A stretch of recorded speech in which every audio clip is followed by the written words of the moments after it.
Okay, so thank you to everybody who has joined us here. Hopefully everything's okay with that. Yeah, we are recording, and my name is Tom, and I'm going to be running a session here alongside some colleagues on Solent University. So there'll be opportunity at the end to ask any questions that you might have about the university. So hopefully you can see the slides okay. I'm just going to bring it up. Okay, so we're Solent. This is our Spark building, our sort of centerpiece building, if you like, home to the majority of our teaching and learning. Yeah, the next couple of slides will be a little bit more about us and where we hope you'll choose to study with to continue your studies after the US. So where are we? We're based in Southampton, southeast of England, about 70 miles southwest of London. We're a large city in Hampshire. We've got some very crucial transport links with the UK and the rest of Europe. We've got a major bus terminal and coach terminal and train station, as well as an airport which flies across Europe. Forgive me for the sort of basic British stock photos I've added throughout this as well. Here you can see a cup of tea to go along with the university's historic Bargate walls that you, as the second picture there. So there's some of the city's historic walls still remain. So what is it about Southampton? Why study here? Well, I'm sure Molly will tell you a little bit more later about her time as a student. But really, it's a large city, but quite compact city. So it's 43,000 students in a population of a quarter of a million. So it's got 2 universities in the city. It's a vibrant, young city, and it's really well positioned in the UK. It's, first of all, a famous port, where the Titanic set sail, but these days it's home to some of the largest cruise ship companies globally. As I've mentioned, it's got an airport which has direct flights to lots of different European cities, so you can use it as a base to get out there. It's known as one of our top 10 happiest, sunniest and warmest cities. And in terms of things to do outside of the university, there's obviously lots of bars, pubs, restaurants, clubs, places to go outside, and as well as having the sea down to the south, so you're on the coast, you've also got the top right picture there, which is the New Forest National Park, which was actually voted Europe's top national park for 2022, which is a real fantastic result. It's beautiful, and it's definitely worth checking out. You got that to the north, or sorry, to the west as well, and then London to the east. So it's really well positioned in the south of England. Among that, there's lots of other stuff you can do. There's a lot of famous heritage in the sea. It's famous for Solent Sky Aviation and the creation of the Spitfire warplane. Loads and loads of traditional British pubs to visit, and has a large shopping culture. It's got 2 massive shopping malls in West Quay and the Marlins. As well as that, it's got the football ground or soccer ground, home to Premier League side Southampton. A village marina, which is a beautiful waterfront you can see at the top 2 photos, and also the O2 concert and exhibition hall, which is the bottom left with the clock tower. Coincidentally, where students graduate when they're finished at Solent. And we're right in the middle of it. We're here. This is our East Park Terrace campus, named so because it straddles that strip of green, which is known as East Park. Right in the middle of the city. To the far sort of left, you can see the football stadium for the Premier League side, Southampton. To the north, you can see the Solent, which is where we take our name from, the strip of water that goes out into the English Channel. And then you can see sort of across the green, that's the city centre. The building there that looks at a cross with a green roof is the Guildhall, where students graduate. And again, the city centre is just down from there. So we're right in the middle of it. And so are our halls. Here you can see our halls of residences, slightly different way of looking at the city. But if you choose to stay at one of our halls of residences, you're a 15-minute walk from really the main campus. There is a second building, Sir James Matthews building across the park, but the majority, if not all of your learning, will take place at East Park Terrace. So yeah, you'll be not only studying in the heart and the centre, you'll be living in the heart and the centre as well. sorry, a duplicate slide there.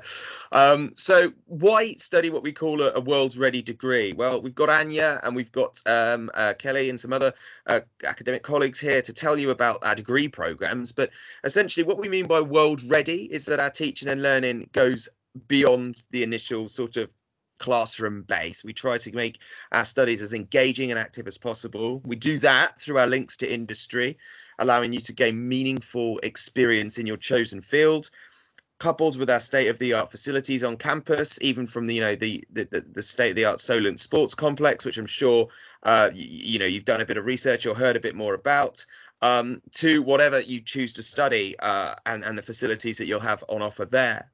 We've also got some award-winning enterprises that give you real-world learning experiences. The example here is Riso, which is our retail store in the Marlin Shopping Centre, which allows students to work, as in the big wide world and bring products to market and get involved in that kind of stuff. So we go beyond the classroom in the essence that our aim is to get our students meaningful careers and graduate jobs when they leave us. We teach through modern delivery, so an emphasis on active teaching and learning, small classroom-based sessions, and a wide range of assessment methods. So it won't just be strict examination or any of that. There'll be a mixture of presentations, assignments, group works, and we like to bring in our contacts from the industry to speak and meet with our students too. So about us, we are a university of around 11,000 students strong across 200 courses, and that's made up of over 120 different nationalities. So as well as students from the UK and America, we get Canadian students, we get Bulgarian students, Greek students, we've had students from Japan, Vietnam. So we are an international campus, and we're really proud of that stat. We spent over £100 million in the investment of our campus, starting really with the creation of the Spark building in your top left there, and sort of finishing up with the creation of the sports complex, which is the bottom picture. And we're one of the top 50 universities for graduate employment in the UK. Ultimately, when you choose your course, it can be anything that you're passionate about. We've just got these course areas to have a look at, but within those course areas are specific, programs that are tailored to the industry demands and to student needs. So I would always suggest, getting the most out of choosing any university and really looking at the course pages. That we have our pages that break it down by undergraduate, postgraduate, modular lists, so you can see the real context of what you'll be studying as well.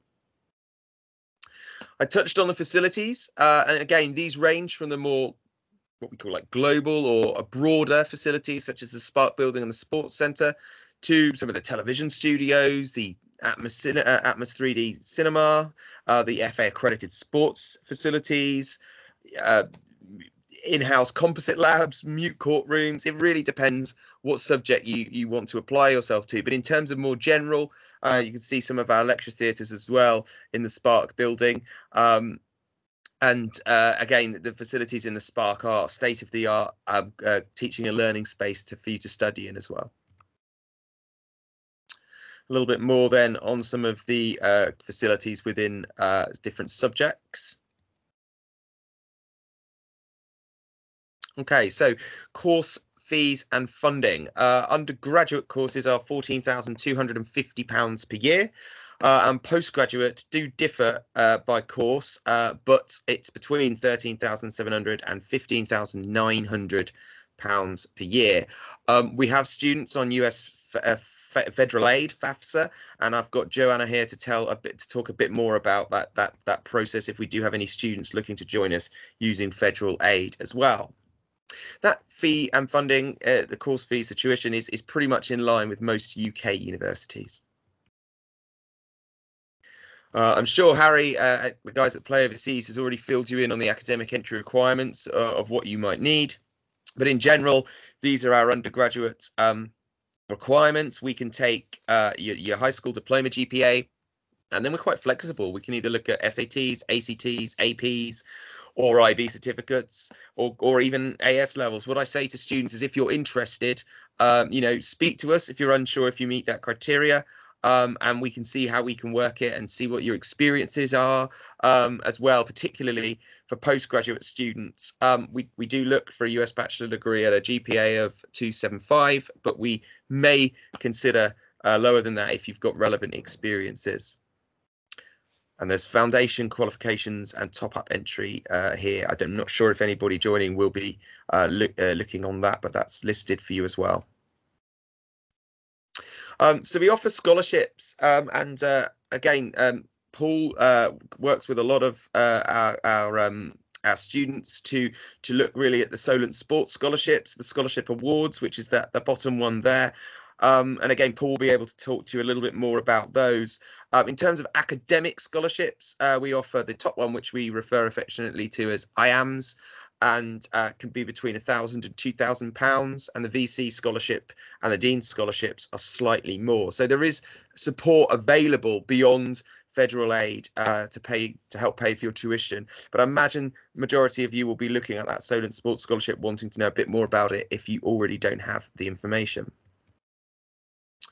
So a quick breakdown on what our US students require for those academic scholarships. You can only have access to one scholarship. So if you do get the sports scholarship, you generally have the best scholarship available. And again, that's what we work with Harry and the guys that play overseas to help secure. But if not, there are other, like I said, there are other academic focused scholarships, and I'm more than happy to sit down and speak to anybody who's got any questions around these. I've touched briefly on the residences being roughly 15 minutes away by walking. It's not for everybody, our residences, and some do choose to stay in private accommodation. But typically, we've got 5 modern self-catered halls, a choice of ensuite and non-ensuite. There are benefits to staying with us. You don't need a guarantor. It's dedicated areas for first years, and what I mean by that is new students on any year, and it's only available to Solent Uni students. There's also the 24/7 security, your own postbox and peace of mind and stuff like that. So there are benefits to staying in one of our halls of residences. A rough breakdown of cost here. It really differs between the rooms. It's worth again looking online at some of the rooms, and you can take a 360-degree virtual tour and find out which hall suits you really and is within your range too. Again, some of the things that are included in our halls are your utility bills, your Wi-Fi, CCTV, and round-the-clock resident staff, parcel lockers, a fully equipped kitchen, and an on-site maintenance team in case anything does go wrong whilst you're staying there. But there is always a private sector. It's quite difficult for international students to secure a private house on their first year of study because you genuinely need to be in the UK to do it. It's a bit of a funny one, but there's lots of student residences available that aren't Solent ran. So there's Vita, there's Liberty Living, and others, and we work with some other private halls providers on that third bullet point there, and the SASH scheme, which is at the bottom, to help you look for different halls if they're not to your liking, or you want maybe a studio flat or something a bit different to what we offer. So I'm just coming to the end of my slides really, but again, the way the typical journey will work is you attend a session such as this, and then it's up to you. There are virtual or on-demand open day content available on the website, and we encourage all of our students to apply, and then we'll make you an offer, and your offer will either be conditional if you need to meet conditions of your study. For example, you're still studying in the States and you've not yet met that 2.75 GPA if it's for postgraduate. Then you make that result, you send us your certificate, and then that offer gets updated to unconditional. You then need to firm that offer. If English is not your first language, which for some American students it's not, again, it does help to have some sort of IELTS or English language certificate just in case. And then once you have that offer, we can start sending you information about joining, the joining instructions, but also information about our accommodation as well. The next process, once you've got that, is that roughly 3 months before the start date, we might be looking at 6 months, which is around now actually. You can start looking at your visa to study in the UK. I must say, for students from the States, it's relatively straightforward. I think Molly will correct me if I'm wrong, but I think it tends to be, in the grand scheme of things, about just finding out as much info as possible. The way it works is we issue you a CAS, which is a confirmation of acceptance of study, basically saying that, yeah, they're studying with us. You then tell the UK government that, and they should issue your visa. It is important to get these steps I've just mentioned in early, because sometimes the visa process can take a little bit of time, and the last thing you want to do is to be stressed about it as it's fast approaching your course start date in September. We are running visa guidance sessions as well, and I will be looking at dates for these that suit American students, those on the time zones of all time zones. So we will be in touch to all applicants who might need a little bit more information about applying for their visas. And again, just to sort of summarize, explore the website, make the most of it. Look at getting, take the tours around the accommodation, look at the city of Southampton a bit more. Molly will again tell you what it's like to be a student here. And then if you've got any questions, myself, Harry, Paul, Kelly, Anya, we're all here to help you out. So thank you very much. I'm just going to stop sharing my slides here and return back to the call. So hope that was okay. I'm going to hand over now to Joe, who's going to sort of answer or just explain federal aid process a little bit more, if that's okay, Joe. Yes, so some of you may be, as undergraduates or postgraduates, thinking about applying for US federal aid to fund your degree or postgraduate course. The first stage is you apply online for your FAFSA, that's your free federal aid school application. That information is then sent to the university if you put down Solent University as one of your choices. Normally what happens then is I contact those students and will send you a cost of attendance. The cost of attendance really details the broad costs that either an undergraduate or postgraduate will incur during their year at Solent. And that will determine the levels of funding that you can have. So for the majority of students as undergraduates, it will indicate whether you can have a subsidised loan from the US government, where the interest is partly paid, an unsubsidised loan, partly, or a plus loan. So as undergraduates, that will involve your parents going through credit check processes.